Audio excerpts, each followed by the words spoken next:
So here's my take on it. Video games, especially video games that promise choice, really only deliver us the illusion of choice, which is if there's multiple endings promised or multiple, like you can develop your characters in different ways and really personalize them and make them your own, you're really not going to get that. I mean, in Mass Effect 3, spoilers, you go on a journey from the beginning to the end, where the Reapers first attack Earth, to where Shepard saves the universe, the galaxy, from the Reaper threat, and that's it. I mean, along the way, yes, you can select different cutscenes by pressing, the button different times. You can say, okay, I want the Paragon cutscene, I want the Renegade audio to play, but it's the exact same story with just like a few different outcomes. And I've seen that 16 different endings are possible in Mass Effect 3, but it basically just boils down to certain key decisions that you make. And I feel personally it's just the illusion of choice. You're only just selecting different cutscenes to happen. Now, just like at a theater, video games are it's not a passive medium. It takes both the game, which is created by the developer, and input from a user to make. There's some communication happening, which is kind of magic. For somebody to make something, put it out into the universe, and each individual user to take their own experience on it. It's just like theater, in that we're using our imaginations to kind of fill in the gaps. And this is like the modern idea of role-playing is, yes, you're not really role-playing in the traditional sense, but you are role-playing that you're using your imagination to kind of say, okay, yes, this is me, and even though I'm going down the same hallway as everybody else who has ever played this game, this is my personal journey. And I feel like that's the trap that a lot of people fell into when they got to the end of this game and weren't satisfied with the ending.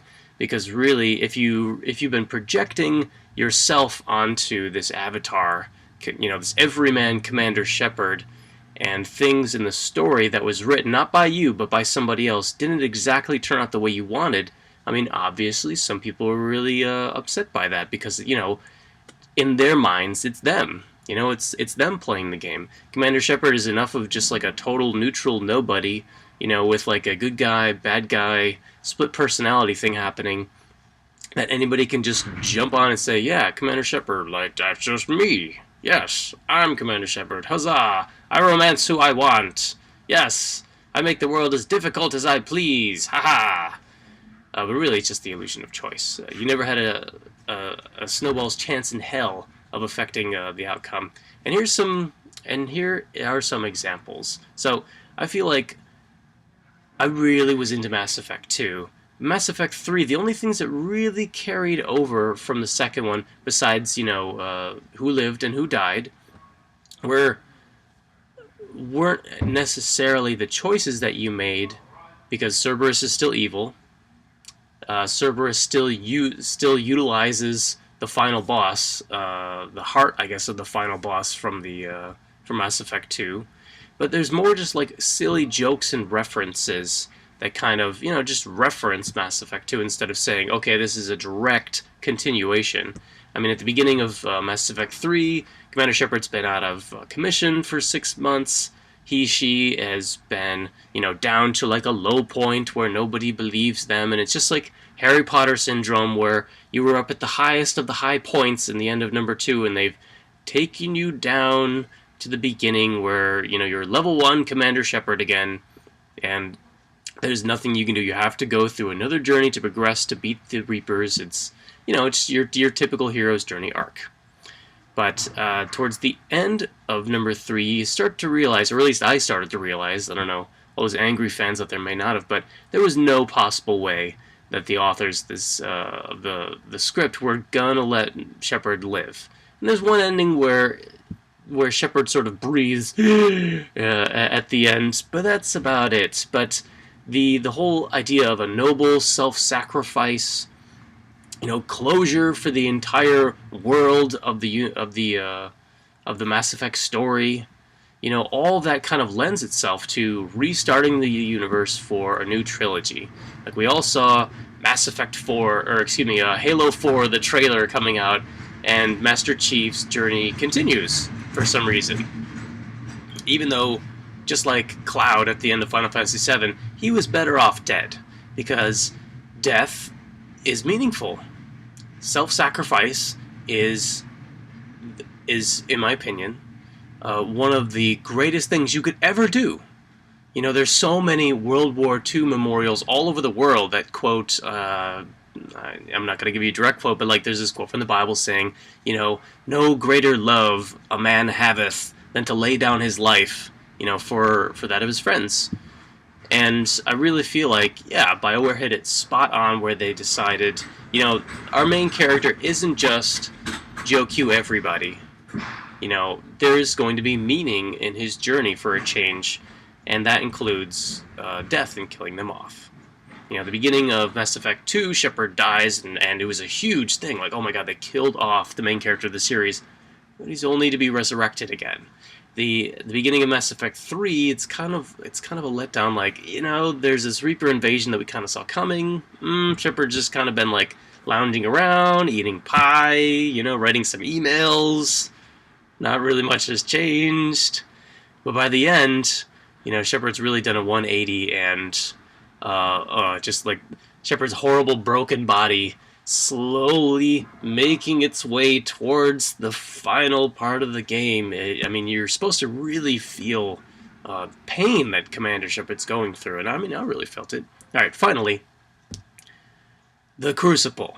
So the entire game, they're building this thing left behind by all the aliens that have been wiped out.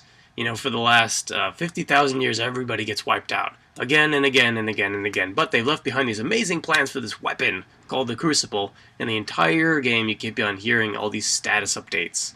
And you're recruiting all these people to work on the Crucible. And what does it mean? And what will it do? Nobody knows. And finally, it's activated. And who pops out but this weird, light, made of light boy that Shepard's been having nightmares about. And he says, yes, I'm the boss of the Reapers, and I've been telling the Reapers to destroy everybody every 50,000 years because it's the only way to stop the humans and the synthetics from warring and destroying everything. And this reminded me of two things. Battlestar Galactica, right? They had that whole like, oh no, there's this cycle of humans versus Cylons every like umpteenth generation. It just happens, and it's cyclical, and it happened before, and it'll happen again. And then also Gurren Lagann, that awesome anime where you find out about halfway through the series, yeah, the guy you thought was the enemy is really trying to protect everybody from these things called the anti-spirals, which try to keep humanity and every other spiral DNA kind of life form down so they won't destroy the entire universe. So, I saw some great... to me, it was pretty obvious. Okay, Shepard's gonna die, and there's a boss controlling the Reapers, and maybe Mass Effect 4 will kick off the next part of the series. I thought it was pretty brave that they'd wrapped up everything by the end of Mass Effect 3. The genophage has been cured, okay? The Geth-Quarian War, it's over. Whether you decided to wipe out all synthetic life, or whether you decided that the Quarians and Geth could become best buddies, it's over. Every major conflict that the last three games have given to us has been totally resolved. It's as if they're ending the trilogy on 3. But of course, we all know in video game terms that's never going to happen. Of course there'll be a Mass Effect 4, because the franchise is too big to fail. It's too big to just, like, sink and forget about. There will be Advent Children. There will be Halo 4, and I'm sure there'll be Mass Effect 4, even if it's specifically built around the multiplayer, which Mass Effect 3 kind of was. Everything, not as badly as Brutal Legend was, but everything about Mass Effect 3 builds you up to the multiplayer. And because I started playing the multiplayer a lot, I really felt like going back to the main story was such a letdown, because it was not as hard. It was not as difficult, and there were only a couple times, because I played on normal, I think, There were only a couple times during the main story, right at the very end, where I actually felt challenged. I was just basically running around like an idiot, just shooting, ducking, dodging, and watching my AI teammates, just kind of doing whatever the hell they wanted. Because once you go silver, you never go back. So anyways, all that being said, I really enjoyed the game.